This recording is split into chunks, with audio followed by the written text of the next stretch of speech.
Welcome to the Disruptive Innovation Festival, and thank you for joining us today. This session is part of the Startup Day of the Disruptive Innovation Festival 2018, a day devoted to showcasing startups from all around the world and their role in disrupting the market and enabling a shift towards a circular economy. In this particular session, I have the pleasure to have with me 4 people from a B-Corporation and a startup from Argentina, Daravi. They have the goal of achieving the triple bottom line. Rocío and Lorena, Rocío González, Lorena Núñez, Agustina Besada, and Thais Gadea Lara. Rocío and Lorena are the co-founders of Daravi. Agustina is the founder and co-director of Unplastify, an oceanic adventure to bring awareness and solution to the misuse of plastics. And Thais is a journalist specialized in environmental issues. So Rocío, I think it would be great to start this session by telling the audience what Daravi is and what it does, and what is the story behind the creation of this startup. Thank you very much, Laura. I will start telling you a bit about our history, how we started with Daravi. Let me share with you this small presentation we have. So we started with Daravi a couple of years ago. Here we are with Lorena. Each of us had a company. I was reusing industrial discards from button factories, buttons, and Lorena was reusing textiles and creating bags with her own company. So together we created a company that was called Papa, in which we made products. In order to do these products, we decided to create a model factory where we could reduce discards together and train women in doing so. So our model is basically using design for social impact, environmental impact, and economical impact. We create products that we can see here from discards from buttons that we bring down to pieces, and with them we make a whole line of products. We train women. Rocío, yes. We cannot see the presentation. Sorry. I'm sorry. That's okay, no problem.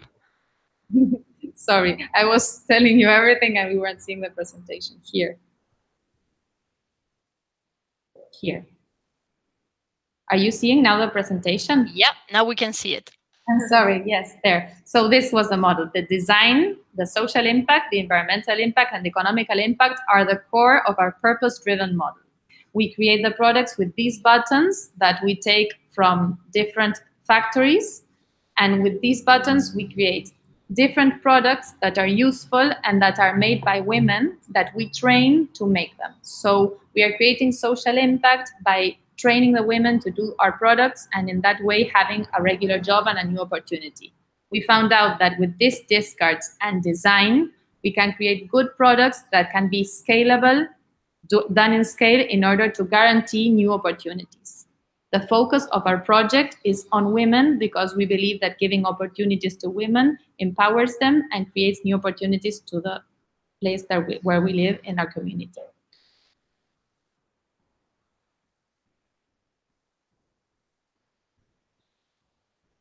Okay, so now I think, Thais, do you want to give us a little bit of context about the circular economy in Argentina? Yes, because I can guess that a lot of people is watching us from worldwide, and it's good to know that circular economy is starting in Argentina. And as a journalist, I interview and I know a lot of companies and entrepreneurs that they are interested in circular economy and try to develop more on sustainability. But I think that mostly there are 2 challenges that we can see Daravi as a positive and good example. The first one, you saw before Rocío explaining all the process, because she knows that she has the information. And I think that is one of the first challenge, that is that you need to know everything, every little step in your process in order to think then, okay, how can I make this circular and how can I promote and develop sustainability? And I think that the second one is that you should think that your company with a circular economy, it's a good business. In a country like Argentina, with economy is everything, I think that we need more entrepreneurs like Rocío, Lorena, and also Tati, that they are thinking that this is good for the planet, but this is also good for business. I think that is the only way that companies like Daravi can continue to grow and making positive triple impact. So what I would like also to know a little more, Rocio, is what are the opportunities that did you identify in the market in order to make Daravi more innovative?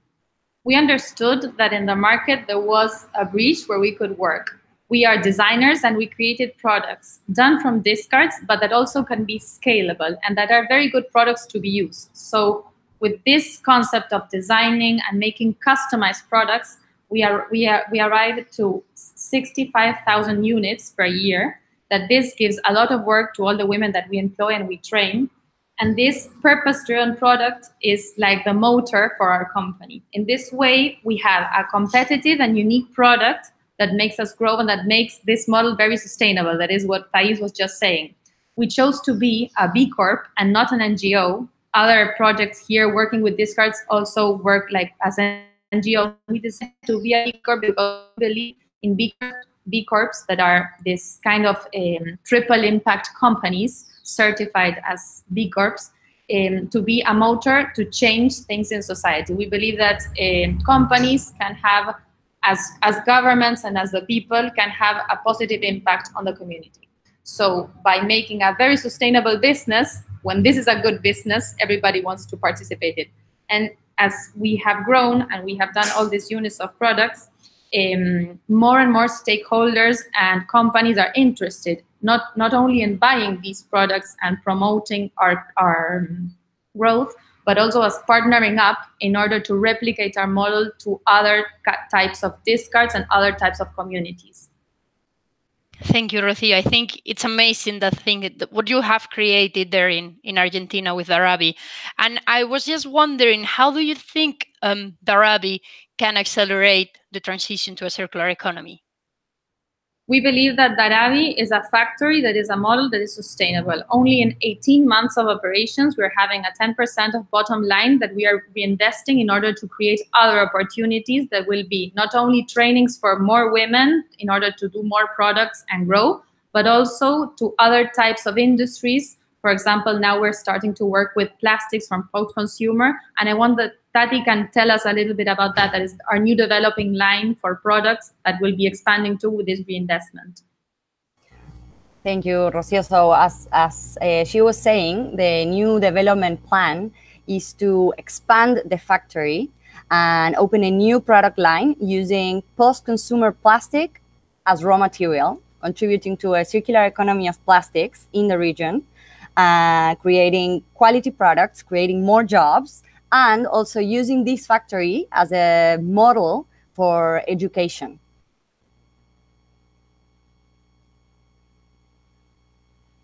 Okay, I don't know if Rocio, you want to build up on what Tati has just said about the next steps of the company. Do you want to add something about that? What else what else is in your plans for the next, let's say, 5 years? For us, it's very easy to see how to work and partner up with our companies and organizations. We are working both with governments and also with other organizations that are used to maybe have their own discards discarded and not do anything, and we can produce with that a new product that they can be reinserted into their product line or into their operations. And that way, by closing that loop, we are reimagining how to put those discarded materials back into the circular economy. And in this way, we can create simple products that they can use, that we can design, sell, and promote. And in that way, generate an income that not only repercutes in all the social impact, because that is translated directly into communities and women empowered by work, but also all these discards that are going back to the economy. So we can work with companies and with governments in order to create these models that can generate new opportunities and be replicated throughout.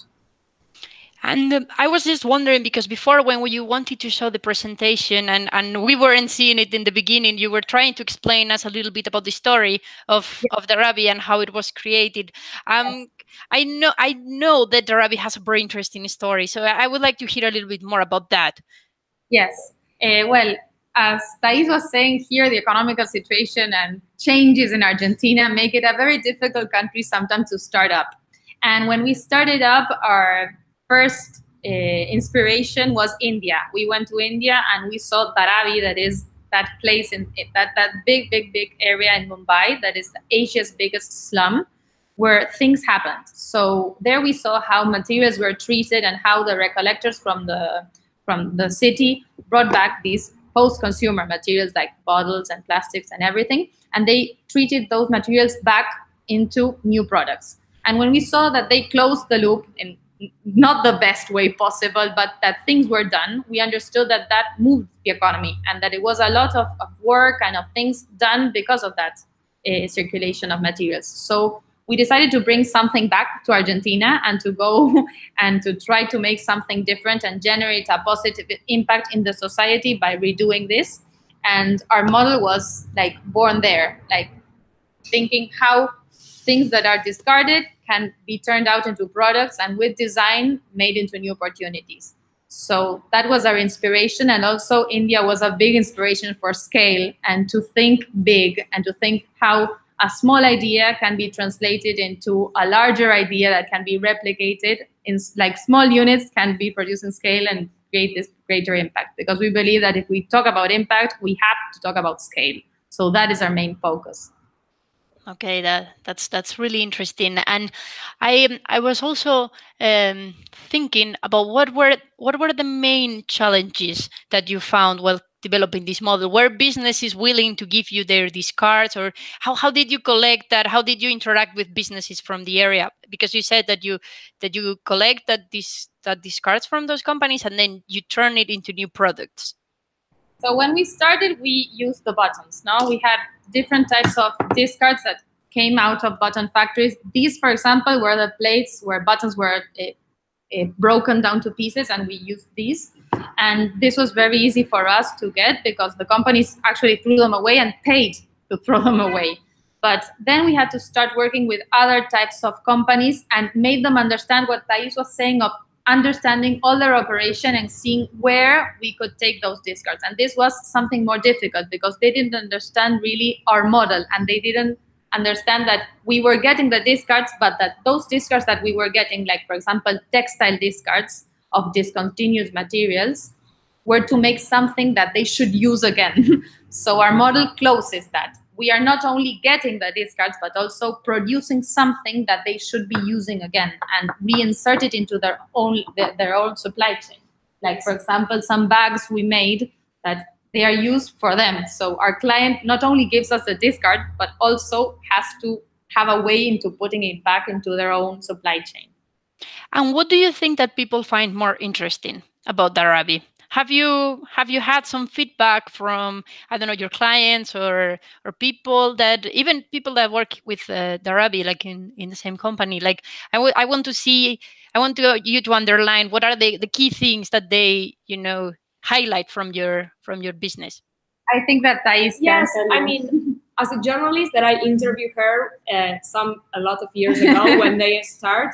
And also as a user of the products on TV or everywhere around the world when I travel. And I think that the most important thing is that every product has a story to tell. When you are using a necklace, or if you have these with buttons, I think that when the people see the products, they ask you, oh, but what is this? And you start telling the story about Daravi and that they empower local women, and that they are reusing something that it was supposed to be trash.